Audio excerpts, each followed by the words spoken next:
mga oras na ito, Bonget, gusto kong malaman mo na hindi kita sinusukuan.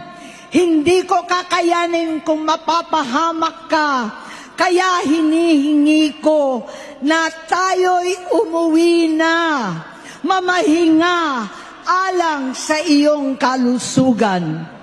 Kaya kung mabigo at mawala sa iyo ang posisyon, pero hindi ko kayang mawala ka sa amin.